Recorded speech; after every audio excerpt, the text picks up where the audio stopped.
All right, AP Stats, I started filming and going over this without even realizing that my mic wasn't working. So I had to start over, but I left my pretty pictures. All right, so we've got two species of flower, A and B. A can be blue or a different color, B could be blue or a different color. So basically, P hat sub A is the proportion of blue species of A in the sample. P hat sub B is the proportion of blue species in the sample. My sample size is 50 for A and 100 for B. The question, all this is great information and beautiful pictures, obviously, but the question is, what is the mean of the sampling distribution of P hat A minus P hat B? Well, I know the mu of P hat sub A is just going to equal P sub A, right? And I know the mu of P hat sub B is just going to equal P sub B. So, to get the difference of the two,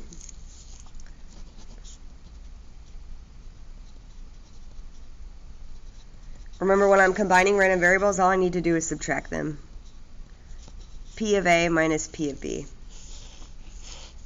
So my answer here is A. Now, I know some of you might have gotten tripped up and picked C.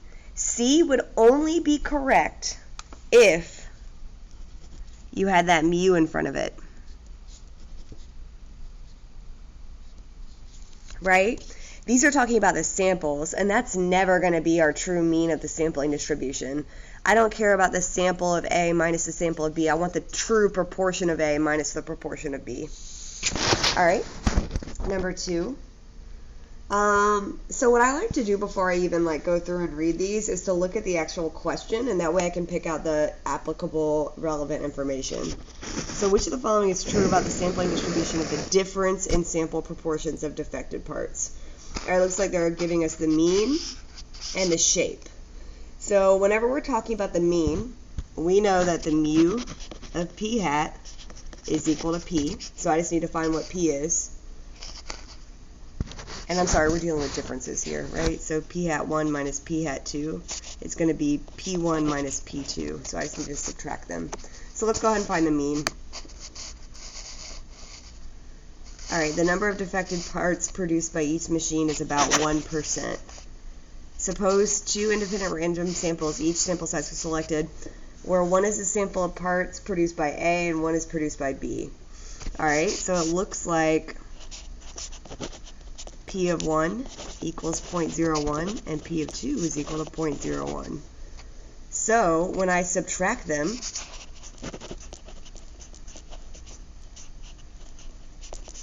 I'm going to get 0. They're going to cancel out. So my mean has to be 0, so I can eliminate C, D, and E. All right, because if they're both the same percentage, then that means that when I subtract them, I'm going to equal 0.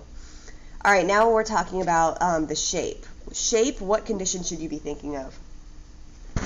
All right, I hope you are thinking of the large counts condition. That means that my successes and my failures have to be greater than or equal to 10 for both of these populations, right? So let's just do P hat 1 first. My successes and my failures. Well, actually, we only need to calculate it once because they have the same sample size and the same P. So the calculations will end up being the same for both. All right, so my successes and then my failures.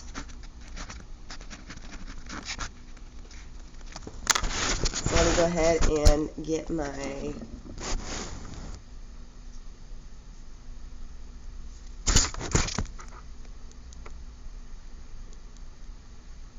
Alright, so it looks like my successes are 1, which would make my failures 99. Alright, is 1 greater than or equal to 10? No. 99 is greater than or equal to 10, but we fail on the successes count. So that means both of these are going to be what direction? Skewed right or skewed left if the successes fail? Well, we definitely know that it's not going to be approximately normal, so our answer here is B. I'd have to pass both of these tests for it to be approximately normal. All right. Again, let's go ahead and look at the question before we move further.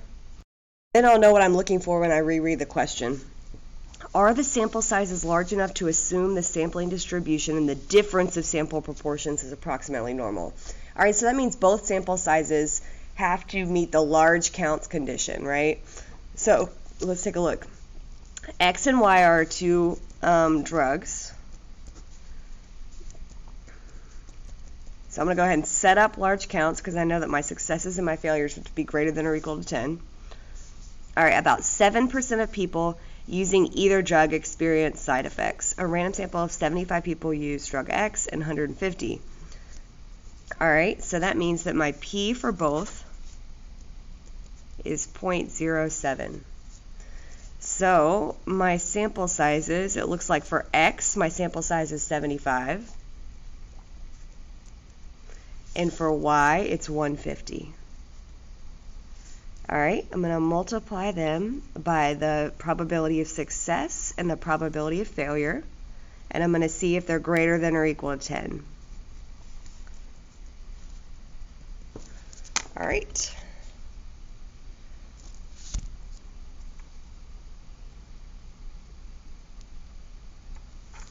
Oops, 0.07.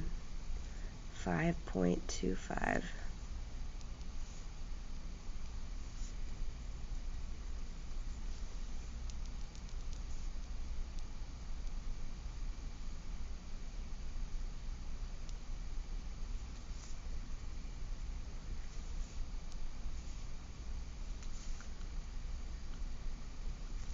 All right. Which one fails the large counts condition, X or Y? I hope you said X because my successes are not greater than or equal to 10. So the X sample size is not large enough. If my sample size increased, then I would pass. So I can eliminate A. I can eliminate E. So let's see. Looks like sample size for Y is large enough, but X is not. So C is my answer. Because Y meets the large counts condition. X does not. All right, and then our last question. All right, let's go to the very bottom, see what even they're asking, and then we'll reread the question. The consumer group claims that for all sample sizes of 100 from brand R and 200 from brand S, the mean R minus S is 0.03. Is the consumer's claim correct? So we know that the mean, the mu of the differences, which would be, I'll say P hat R minus P hat S. R minus S, is just going to be equal to P of R minus P of S. So is P of R and P of S, are those from the population or from the sample? All right, I hope you said population because they're parameters, they're not statistics. P hats are statistics. So I want to look for the actual sample, population proportions. All right, the population proportion of kernels that will pop for brand R is 0.9, so I got that, 0.9. And the population of proportion that will pop for brand S is 0.85, minus 0.85. All right, so it looks like E is my answer down here, 0.05. Ooh, you can't even see it, 0.05.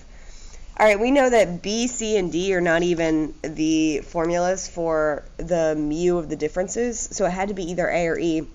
The difference between A and E is that E uses the population proportion while A uses the sample proportion. Remember, all of our formulas use population because we're assuming that population claim to be correct. So E. All right, now let's go ahead and finish the notes that we took today. So we have two more problems, example 4 and example 5. All right, I was chugging right along, not realizing that my camera had stopped recording, so I already have pictures. Sorry about that. All right, so the scores of students on an ACT college entrance exam in a recent year had a normal distribution with a mu of 18.6 and standard deviation of 5.9. All right, tell me, does this describe a population, a sample, or a sampling distribution? Think about conceptually the difference between each one, and let me know what you think example 4 is describing. All right, I hope you said population. We could do that by process of elimination. We know that's not a sample because they don't give us a sample size in example 4. So it definitely can't be a sampling distribution either, because a sampling distribution would be a lot of samples, and we don't have any sample size. So this is actually a population. All right? If it's a population, then we don't need any formulas. They just give us the mu and the standard deviation. This is the population, the mu and the sigma. This is the true numbers.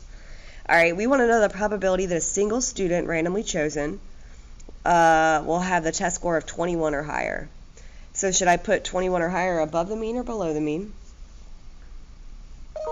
I hope you said above. Should I shade to the right or the left? To the right. I'm trying to find this area. All right, we could do it in one of two ways. We could take the z-score and look up table A. So remember, my z would be value minus mean over standard deviation. And I would actually just go and look that up in table A. Or I can go to Desmos.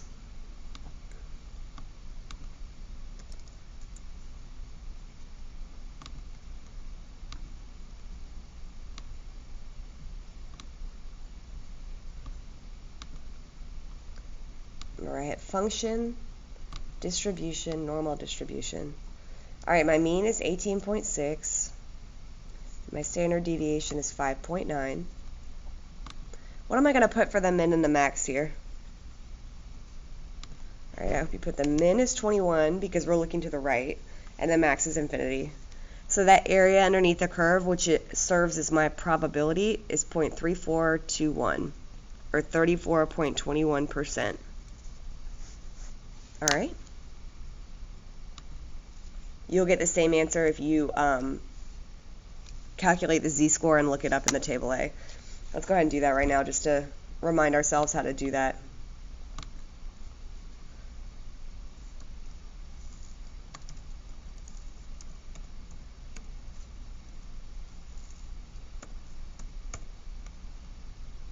All right, what does the z-score mean? What is this? Can anyone interpret the z-score of 0.41?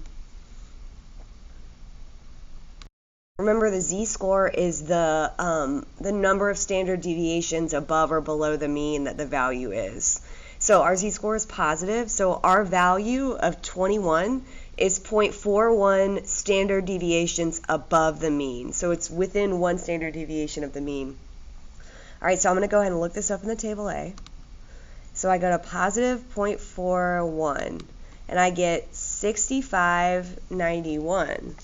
Well, wait a minute. My table A value is 0.6541.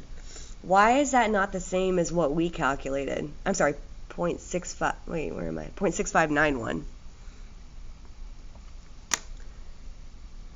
If you look back, we got a value of 34.21. Why does this show 6591? Well, because the table A gives us everything to the left of the curve. See? And we need the area to the right, so we got to subtract it from 1. So let me do 1 minus 0.6591. And I get 0.3409, which is pretty close. We got 3421. So a little bit of a rounding error. So you'll get a more exact answer when you use Desmos. All right, now we're back to answer choice B. Answer choice B, I mean part B. All right, take a simple random sample of 50 students who took the test. What are the mean and the standard deviation of the sample mean score x bar? So we're looking for the mu of x bar and the standard deviation of x bar with a sample size of 50 students. All right. Well, I know that the mu, the mean of all the x bars, is going to be the true sample mean, right? The true population mean. Because if I keep taking lots and lots of samples, every single possible sample you can think of, my average of all those samples is going to be the population mean. So my mu of x bar is just equal to 18.6. Now my standard deviation of the sample mean, also known as the standard error, is going to be standard deviation over square root of n. So I know my standard deviation is 5.9 over the square root of 50. So let me go ahead and put that in.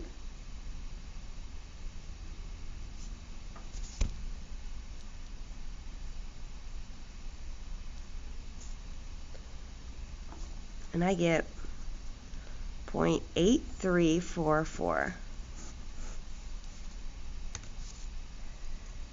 So that is typically how much my sample mean will vary from the true population mean. Remember, as my sample size goes up, this will get smaller. Let's go ahead and test out that theory. Let me put in 100. Yep, 0.59 is smaller, right? What if I do 10? See how it gets bigger? So a larger sample will be more accurate, which means it will be closer to the true population mean. All right, what is the probability that the mean score of these students is 21 or higher? So I'm going to do the same exact thing I did up here, but this time I got to change the standard deviation because we're doing a sampling distribution. So my mean is still the same, but I have a new standard deviation. Because I'm not saying how far the data is actually spread out. I'm saying how far are my sample means from my true mean. And if my sample size is 50, that's a pretty big sample. That's why this is much smaller. All right. So I want to put that into Desmos. Oh, and at 21.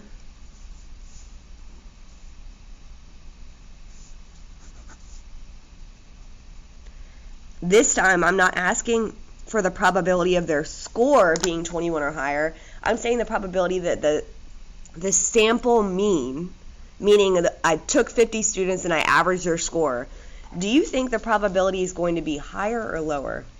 If I took 50 students and their average was 21 instead of 18.6, do you think that would be very likely or not very likely? All right, I hope you said not very likely.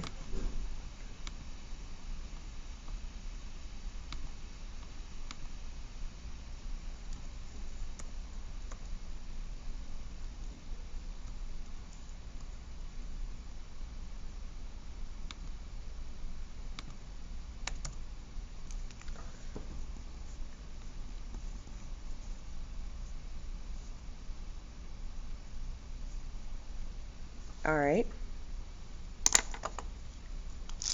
So my probability here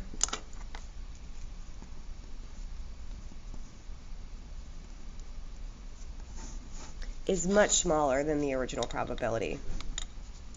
I'm not saying that a score of getting 21 is less likely. I'm saying that the average of a sample of 50 students being 21 is crazy, right? If my mean score is 18.6, I must have gotten a lot of high-achieving test takers in my sample size of 50.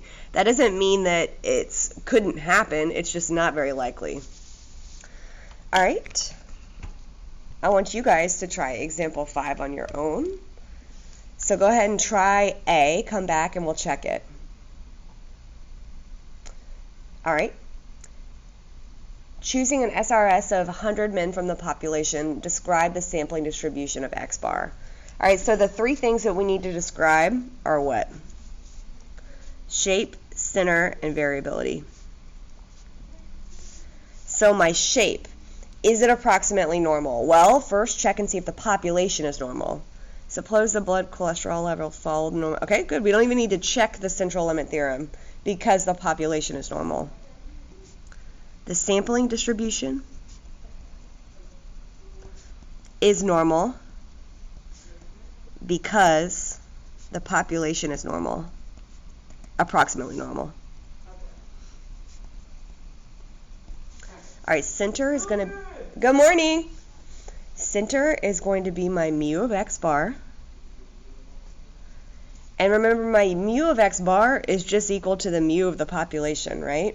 So let's look back and see if we know what that is. Suppose the blood cholesterol, so here it is. 188 milligrams. Remember, we have units now because we're dealing with an average. So let me say milligrams per deciliter. All right. And my variability is my standard deviation. So do I just use this standard deviation? Are we talking about a population distribution or are we talking about a sampling distribution? Sampling distribution. So that means I need to use my formula, which is sigma over square root of n. So I'm going to take my standard deviation of 41 over the square root of 100. I'm not asking how spread out the data is, meaning how spread out are these milligram per deciliters. I'm asking how spread out are my sample means. If I continue to take samples of 100, how spread out are they going to be from the population mean? So let me go ahead and put this in. 41 over square root of 100 gives me 4.1. 4.1. All right. Go ahead and try B. So with B, I went ahead and drew my normal curve because I know my sampling distribution is normal. I went ahead and labeled it with the mean and the standard deviation we found in part A. And it wants us to figure out what's the probability that X bar estimates mu. Remember, what are my sample means estimating mu within plus or minus 3. So they gave you 185 and 191, but how did they get those numbers? They did 188 plus 3 and 188 minus 3. That's how I got my two limits. So now I'm just going to come to Desmos. I'm going to change my normal distribution. My mean is 188, and my standard deviation is 4.1. All right, what am I going to put for the min and the max now that I've got my normal distribution and my, let's see, my min's going to be 185, and my max is going to be 191. All right, so that's my probability, 0.5357.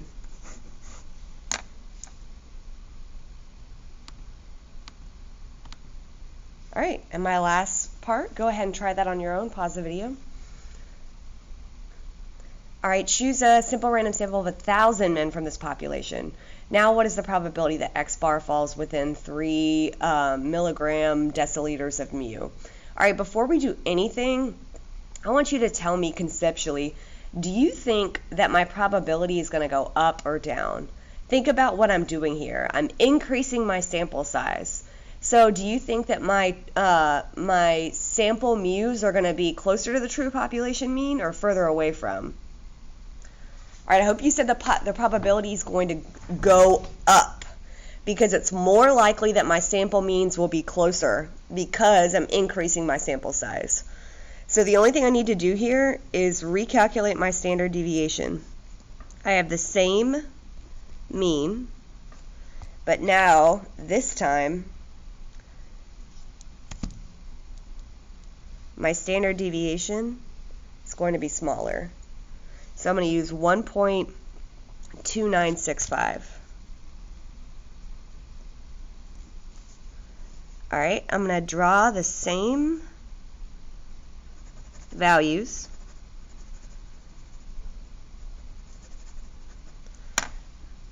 All right, now let's go ahead. So we predicted that my probability is going to go up. It's going to be more likely that I'm going to have most of my sample means within this range because my sample size increased. So 1.2965. Look what happened to our probability. It dramatically increased, right? So if I have a large sample size, my sample means are going to be pretty accurate, pretty close to the true population mean, so they shouldn't be as spread out. So that's why my probability went up. All right, nice job, you guys.